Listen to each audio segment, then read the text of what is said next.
作你一叶菩提香，阅读觉诸佛智慧海。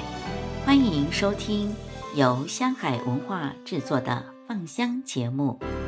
本期我们阅读星云大师著作《星云说喻》，聆听大师如何以简短的譬喻故事，巧妙引导大众以智慧克服生活的困境，得到解脱自在。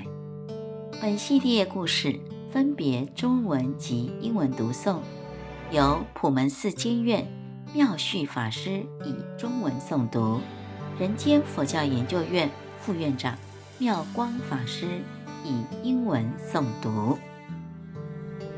Hello, my name is Miao Guang, and today's Bodhi Light Tale is The Bubble Necklace.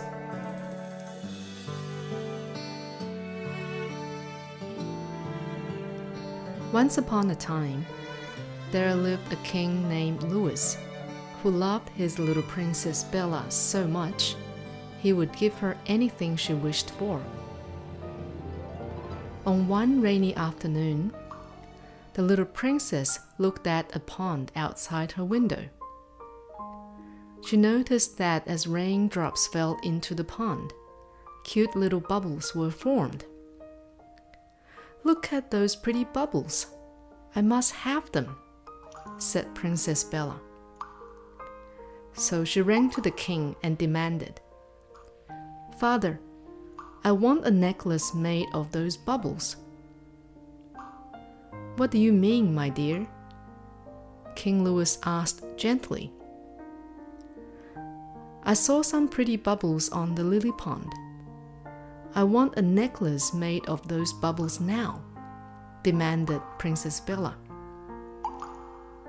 King Louis shook his head and said, "I don't think it's possible, my dear. Those bubbles are too fragile." "No," cried Princess Bella. "I want it now. Make it happen, please, Father." King Louis couldn't bear to see his princess cry, so he gathered all the florists in his kingdom at the pond. "Make me a necklace out of these bubbles," he demanded. The florists all looked worried. "But my king, that is impossible," said one of them. "Bubbles burst at the slightest touch. How are we able to make a bubble necklace?" Although King Louis knew he was right, he just couldn't bear to see his princess cry. "No one leaves this palace alive without a bubble necklace," said the king. So everyone felt silent, and some even cried because they knew it was just impossible. Suddenly a voice spoke up softly. "Let me try, my king." It was old Anthony, the oldest florist in the kingdom. "I can make a bubble necklace." "If you can, I will spare you all," said King Louis. "However, I have one request," continued Anthony. "I would need help from the princess to complete this task." So the king brought Princess Bella to the pond. "Dear princess," said Anthony, "there are so many pretty bubbles in the pond. Some are colorful, some are clear. Some are big and some are small. Which ones do you like? Please bring me the bubbles you like so I can make a necklace out of them for you." "Sure," Princess Bella agreed. "I like this big one," she said, and tried to lift it out of the water. But as soon as she touched the bubble, it would burst. So she tried again with a smaller bubble, which also burst. No matter how gentle Princess Bella was, all the bubbles would burst upon touch. Frustrated, Princess Bella pouted her lips and said, "Fine. I don't want a bubble necklace anymore." She then pointed at the flowers next to the pond and demanded, "Just make me a flower necklace instead."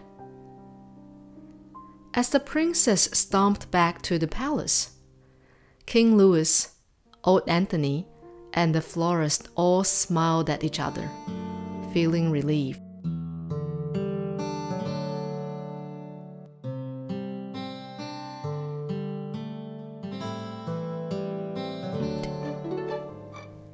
The moral of the story is that we are all like the princess. We try to grab onto things that we think is real, but will never last. Blinded by delusion and desire, Princess Bella is attached to the pretty bubbles, thinking that her bubble necklace will make her happy. But how can something that is not real become our true happiness? We need to ask ourselves. So just as said in the Diamond Sutra, all conditioned phenomena are like dreams, illusions, bubbles, shadows. They are like drops of water and flashes of lightning. Such is how everything in this world should be contemplated.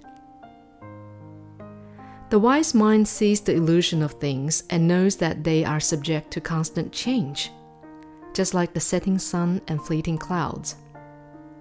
Therefore, the wise mind remains unattached to gain and loss, and is willing to let go. That is why Venerable Master Xing Yun tells us, "Wake up from your ignorance and realize the essence of life. Stop searching outside for your happiness, but find the true treasures within. Whoever subdues anger, greed, and delusion will have inner joy. Whoever realizes the true nature of impermanence can be freed from suffering." This is how we can face all gains and losses in life with the wisdom of the Buddha.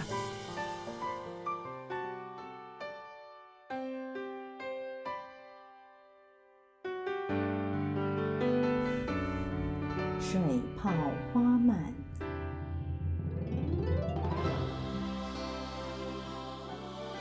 有一个国王老年得女，真是视若掌上明珠，百般的疼爱。这位小公主美丽非常，也喜欢向国王撒娇，不时提出许多无理的要求，而国王都毫不犹豫地满足小公主的愿望。一场小雨下过，在花园里游玩的小公主无意间看到池面的水泡映着天光，闪着炫人的光彩。她被水泡的华美给迷惑了，于是向国王表示，身上的珍珠项链不比水泡花蔓漂亮，要求国王给她一条水泡制成的花蔓。世间哪有水泡花蔓呢？可是无论国王怎么向公主说明，公主人执意要得到水泡花蔓，还大发脾气说，如果找不到美丽的水泡花蔓，我就永远不吃饭。国王明知小公主娇蛮无礼，但是一想到绝世的小公主性命恐怕不保，心里着急得不得了，只好招来全国的工匠艺术家，希望他们帮忙想个办法，捞起水泡穿成一条花蔓。所有的工匠艺术家一致摇头，异口同声地说，水泡怎么可能做成花蔓呢？简直是天方夜谭。大家你一言我一语，直说不可能。其中有个老工匠站出来说，尊敬的国王，我有办法把水泡制成花蔓。国王满心期待地找来小公主，小公主眼睛发亮，问，老公公，您真的能替我做一串水泡花蔓？老工匠微笑回答，现在我们一起到水池边，去做一条美丽的花蔓。皇宫的花圃水池旁，挤满了朝中的大臣们与上万的工匠，每个人都在腹测，要看看这个老工匠到底在玩什么把戏。老工匠对小公主说：“公主，水面的泡泡很美，但是我不知道公主喜欢的花蔓是什么样式，请公主把水泡捞起来给我，我来串成花蔓。”小公主抓着水里的泡泡，任凭她怎么紧抓，水泡还是从她的指缝里消失。当夕阳余晖照在水面时，小公主终于有所体悟，知晓嘴上的泡沫是抓捞不住的。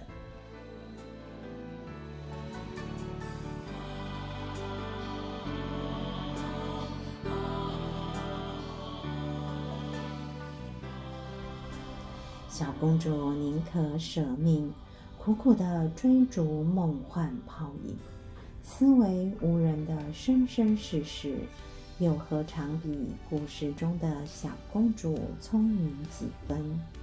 诚如法眼文艺禅师告诫世人的诗：“燕至随朝露，馨香逐晚风。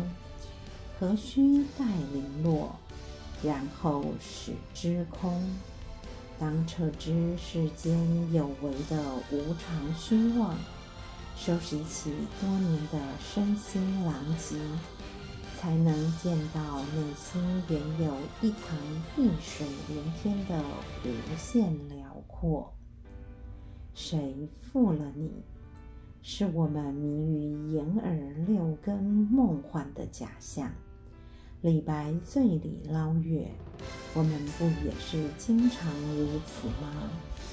只要令我们恋着，身心不得自由，都是一场水泡花蔓的逐云追梦。